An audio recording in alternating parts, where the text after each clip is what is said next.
Òbàrà Méjì, the harsh journey of prosperity in the world. The decree of the King of Death. When the King of Death heard that an Awós was destined to travel to Earth, accompanied by wealth and prosperity, he became enraged. He saw prosperity as a force that weakened his influence, making people less vulnerable to sickness, suffering, and ultimately, death itself. Determined to stop this from happening, he resolved to intervene by putting all Awós of the heavens to the test under the penalty of death. Without knowing exactly who it was, he was accompanied by 14 advisors as he devised his plan. Meanwhile, the King of Death adorned himself in the garments of his wife, illness, Àrùn, embodying the essence of disease itself. His flesh withered, his breath turned foul, and an unbearable stench filled the air, spreading sickness like a shadow cast over the celestial realm. The transformation was complete. He had become a manifestation of decay, ensuring that none could approach him without being overwhelmed by the scent of death itself. He also prepared a deceptive feast, setting out a bowl of kòlá nuts, which were in truth fragile eggs, and barrels of wine that reeked of sheep's urine, a bitter and undrinkable liquid. These were meant as a test, a way to deceive and humiliate his guests, revealing their vulnerability before he subjected them to his greater trials. Then, he invited the celestial Awós one by one to heal him. Each Awós was given 7 days to attempt a cure, under the penalty of being sent away or imprisoned if they failed. As they arrived, Death handed them a kòlá nut, demanding they break it as a test of their power.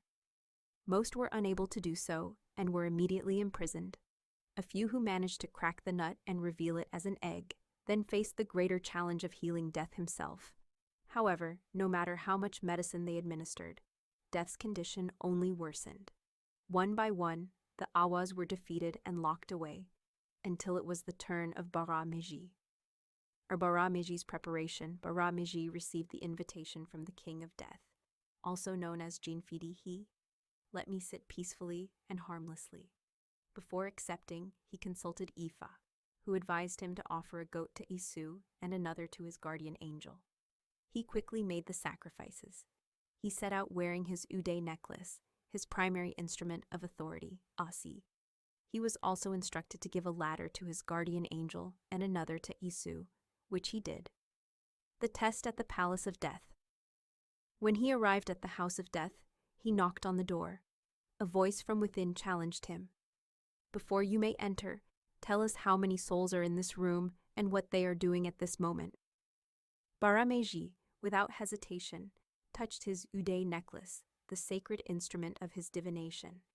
As its crystal glowed, revealing unseen truths, he peered into its depths and saw beyond the door. There are 14 within, each holding a cup of wine and drinking from it. A moment of silence followed before the doors creaked open and he was granted entry, though with the condition that his back must remain against the door at all times. When he stepped inside, the King of Death appeared, looking severely ill. He ordered that kòlá nuts and wine be served. The wine was made from sheep's urine, and the kòlá nuts were actually eggs. Other Awós had failed to recognize this deception. However, Òbàrà Méjì used his powers to reveal their true nature. Seeing this, he protested to Death about the lack of hospitality. That night, Isu transformed into a child with frambesia and stood in the doorway. Before beginning his meal, Òbàrà Méjì invited the child to eat first. The child devoured everything, including the container.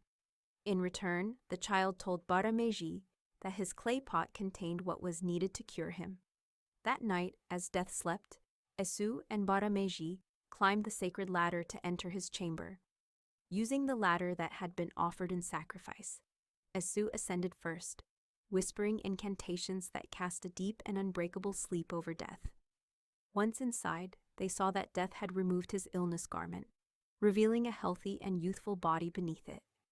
Moving swiftly, they retrieved the clay pot where the garment was stored and carried it to the river, ensuring that no living being witnessed the sacred disposal.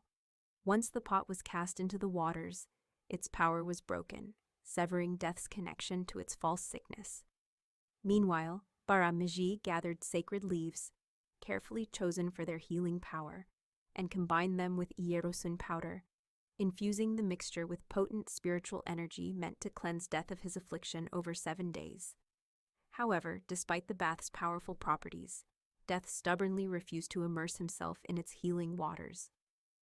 During this time, Òbàrà Méjì fed the child most of his meals, recognizing that this was more than just an act of kindness. It was a divine necessity. The final choice. At dawn, Death awoke, searching for his illness garment, but it was gone. When he emerged, his body was radiant and healthy. Seeing this, Death admitted that Òbàrà Méjì had healed him. As a reward, he offered him a choice between a chest of gold or a barrel of kòlá nuts. Following Èsu's advice, Òbàrà Méjì chose the kòlá nuts. Before departing, the King of Death presented 2 containers, one, a bronze box filled with waste, and the other, a barrel of kòlá nuts. He commanded Òbàrà Méjì to choose. Remembering the child's wisdom, Òbàrà Méjì carefully considered both. The bronze box appeared valuable, but sensing deception, he instead selected the barrel of kòlá nuts. The King of Death, bound by his word, granted him his chosen reward, acknowledging his wisdom in seeing beyond illusion. Meanwhile, Èsu had transformed into an old man and waited along the path. Òbàrà Méjì searched for the child who had guided him, but when he could not find him, he left part of his gifts with his own guardian angel and continued his journey. Before reaching home, he encountered an old man in a small hut. Suspicion crept into Òbàrà Méjì's mind. Could this be another trick? He called upon his Ase and invoked the old man to reveal his true form. Instantly, the old man transformed, first into the sickly child with Frambisia, and then into Èsu in all his glory. Òbàrà Méjì bowed his head in gratitude. "Thank you, Èsu, for guiding me through this impossible journey." He then opened the barrel of kòlá nuts and told Èsu, "Take as much as you desire," but Èsu shook his head. "I do not want the nuts. Instead, let me travel with you always. Wherever you go, I will follow. Whatever you eat, offer me a portion, just as you have done during this journey,